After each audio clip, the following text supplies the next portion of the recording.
Thank you so much, Donald. How is everybody? Rico Beard, no call, no show. Might not be a part of this show anymore. I'm kidding. He just had an extra day off. Everybody relax.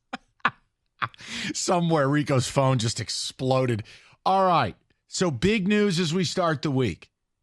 Big news. Drop tournament is tomorrow. Stoney and Wojo will be here. We've put the finishing touches on it. The Godfather, Mike Stone, and his wartime consigliere, Mr. David Hatchetman Hull, have put together the regions. The selections are in. Kenny, a lot of laughter, sitting by yourself, kind of creeped me out. So tomorrow, it is the drop tournament. But today, we've got some good stuff to talk about. See, David, while you were gone, I want to catch you up to speed. First, there was the Verducci report. Then there was the Costa report. The Costa report. The Costa report. Then, not to be outdone, the Pope, John Paul Morosi report. Now, the Tigers went out, kept up the hot streak, 2 out of 3 in Toronto, but at a major cost. Reese Olson's dead. And now today, you get a double report. It's like Woodward and Bernstein. You get the Nightingale report with a side dish of Morosi, as it would pertain to Scoble. Now, double box. Here's how we can do this a multitude of ways. I'm going to read you these reports. And as you know, I will state for the record again on Monday, July 22nd, my position has not changed on this in the last month. All opinions are welcome on the Scoble front. I see both sides of this argument. I don't think you're a good fan or a bad fan holding either of the opinions. But I have ground rules, meaning if you want to trade Scoble, there's no discussion if Jackson Holliday's not involved. That legitimately, the phone gets hung up. If you want to keep Scoble, that's fine too. But there's no discussion unless you're prepared to start demanding this owner spend money. Keeping Scoble, you better increase his payroll by $50 million next year. And don't even get me started on what they did this last offseason, because the more that they win, the more people like me end up being right about we need to sign a veteran bat. You should have drafted Wyatt Langford. There's my one for the day. We're done, Kenny. We're done. I digress. So let's have a conversation 2 ways. I'm going to read you these reports. But the theme of the day is buy, hold, or sell. Look, the winning in a vacuum is great. We've waited all year for this team to play ball at this level. The problem, you're still under 500. You're still 6 games out of the wild card with a multitude of teams. Now, instead of you just chasing the Red Sox, well, now the Royals are the team that holds the cards. And then it'll be Seattle who makes a run, or maybe Houston slips. And the point I'm making is there's not a lot of time. You got 62 games to go. And you're going to have to be 14, 15, 16 games over 500. So do the math if you're going to call in and do a whole we're in a chase. Ask yourself this question. Let's just say, hypothetical world, you are 88 and 74 to get the wild card. All right? 88. Guys, you'd have to go 39 and 23 here on out. I'm sorry, but Reese Olson's dead, and Flaherty has to get traded. I don't have any outs. I can't be excited. So I enjoy the winning, but I can't invest in it. It's too little, too late. I am a person who just believes, yes, you can cite examples of, hey, the Diamondbacks were. You're not that team. You don't have that talent. You're not. I don't think you're the Braves from 2021. So I'm selling. But as it would pertain to Scoble, let me give you the reports. And we love our reports on this show. So Bob Nightingale. Good to see Bob back at it. Bob Nightingale writes in today's piece, the Tigers are engaged in talks with the Orioles and Dodgers for Scoble. It's a long shot he'll be traded, but the Tigers are listening and have told teams they will move him only if they are overwhelmed. Nightingale goes on to write that the Orioles have talented prospects to pull the deal off, centered around Jackson Holliday, and may become a World Series favorite if they acquired Scoble with Corbin Burns. The Yankees, for the first time, are willing to include Spencer Jones, who's the Yankees' number one prospect, if Tarik Skubal's involved. But not to be outdone, the Pope himself, Harvard-educated John Paul Morosi, writes, on Scoble, consider the following.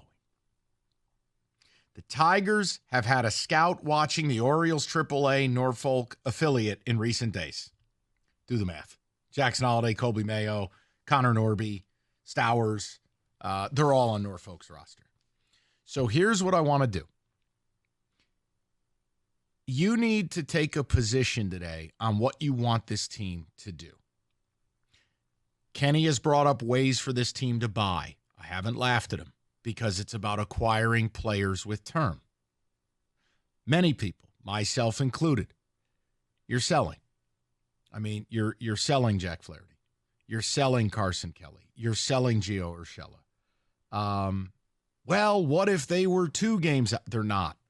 What if Olsen wasn't hurt? He is. Like, I can't operate in alternative universes. The Scoble thing remains the flashpoint issue for so many fans. I will once again say for the record, I do not believe they're trading. My ask, and I've been consistent with this, be engaged in the talks. Listen. Be open. Counteroffer. Drive price up, and then procure an offer in the next 8 days that is worth you talking to your baseball people about. And if they don't trade him, I'm not mad. The only way I'd be mad is if I saw a deal where they were getting Holiday and Colby Mayo plus, and they said no to it. Because that, to me, that's reprehensible to say no to that deal. And again, the Scoble thing is simple, and we don't have the answer to it. But once again, he was asked about it in Toronto this weekend. And he just said, it's out of my control, so I don't care about it. That paraphrasing, I can give you his exact quote. You know what he didn't say? No, I don't want to be traded. I love being a Tiger. He didn't say it. When he was asked by Rieger and Stoney, did he say, I love it here and I want to spend my career here? Nope. He said, talk to my agent. Now, that could just be him wanting to deflect and not wanting to say anything. I respect that. I'll play the middle on it. I don't view it as a huge negative, but I sure as hell don't view it as a huge positive. If you're going to keep Scoble, I think we all need to come together on this point. You got to go to Scott Boras and say straight up, are you amenable to signing an extension, yes or no?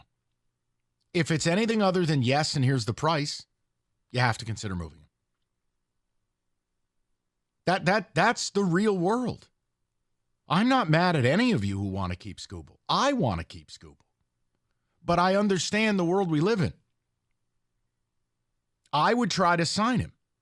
And if they're not amenable to that, I'm trying to trade him. But you're probably, much as with life where the truth lies in the middle, you're probably stuck in the middle.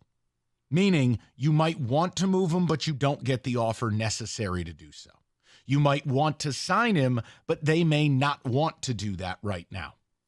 Maybe explore it in the offseason. You're caught in the middle. So I would like to know where you're at with the Nightingale report that says you're in talks with the Orioles and Dodgers. That is not the report from last week of Dodgers and Orioles would really like him. Dodgers and Orioles are preparing an offer. No, this is you're in talks. You're listening. You're saying straight away, don't want to deal them, will deal them, will need to be overwhelmed. I want to know what you want to do. The team has played really good baseball the last couple of weeks. If you don't believe it's too little, too late, I'm not going to laugh at you, but you do need to identify the mathematics here. 62 games to go, 6 games out, and it's probably going to have to be 12, 13, 14 games over 500 in order to win the wild card. And by the way, This is the only part of me that holds any smarm. Don't you dare miss the playoffs by 2, 3, 4 games. Just don't do it. Because I'm going to tap you on the shoulder and remind you about what you did in the draft and what you didn't do in the offseason. And then with a straight face, whether you're a host, a listener, a ticket texter, you with a straight face tell me that doing what I wanted in the draft and what everybody, except a few, wanted in the offseason wouldn't have made the difference 2, 3, 4 games. Tell me that with a straight face, and I'll tell you the tooth fairy's real. 248-539-9797. David, please, no child is listening to this show believes a stranger creeps into the room and places money underneath their pillow because they lost a tooth. That's breaking and entering. It's creepy. The tooth fairy would get shot dead 3 houses in. Stop. It's not real. It's not real. Thank you. Now, where are you at with the Nightingale-Morosi report that they are in talks? Here's where I'm at. And before the All-Star break hit, I was kind of leaning more towards, wow, we may need to buy. They may be making some moves here. And then Saturday happened, and Reese Olson had to leave the game early. And already the belief of a lot of people, including myself, weeks ago, was that Flaherty should be dealt. Well, if you believe that Flaherty should be dealt, that means you're now down a starter. Reese Olson means you're down now 2 starters. Kenta Maeda has been put in the bullpen. You're down 3 starters. There's no hope anymore.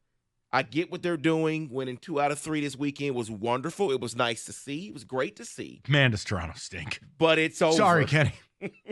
It's over. And a guy that I would have considered even trading for to buy is still hurt, I believe, and it's Bichette. So if a guy that you may want to buy and go get is now hurt, and now you're dealing with injuries with your pitching staff who was strong, I'm sorry. I think it's time to sell. And if I agree with you, if you do want to buy or if you do want to keep Scoble, at some point then you have to say, well, then we have to add pieces now. And here's your sign problem. him or add pieces. Oh, and here's your problem with Bo Bichette. He just hit the IL with a calf strain. And that's he's out for a couple weeks. He can't even help you. And we have to sell. Here's the thing to the people who want to talk about this team making a run. You only have 3 starting pitchers. 2 of every 5 days are going to be bullpen days. Mize, there's no timetable. Manning, there's nothing there. You've already brought up Montero. And before you utter the words Jackson Job, be very careful. He's still very young. He still needs some seasoning. And I think the goal for Job would either be, and I know, service time manipulation. It would be another promotion, finish the year out, and we see you in spring training. And obviously they may do the dance about the service time and wait until early May. But the idea is for Job to be ready for next year, to be a full-time member of the rotation. I don't want to rush him 6 games out in some desperate ploy. I think it's very difficult. Remember, when you're an elite prospect, you've never faced failure before. We talked about this with Jackson Holiday. You come to the major leagues, very rarely, it is 1 in 1,000 you're Paul Skeens. So we just have to be careful. But I want to throw the number out. Where are you at with your baseball team, with the run they're on, with where they sit in the standings, with the reports about Scoble, with buying or selling? I'm trying to keep this very open-ended.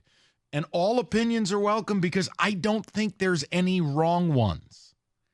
If you want to keep Scoble, you're not wrong. But you are wrong if you don't demand your owner spend. Keeping him requires winning in the window.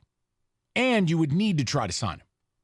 Selling him, I don't think you're wrong. I don't think you're an anarchist. I don't think you're a moron who doesn't know baseball. No, I think you view it as we're not a World Series team the next year or two. And his value will never be higher, and maybe I can make a Herschel Walker trade. I don't think you're wrong. I think, unfortunately, neither side will be totally happy. 248-539-9797. We'll get the people, get some ticket text, just getting started on a Monday.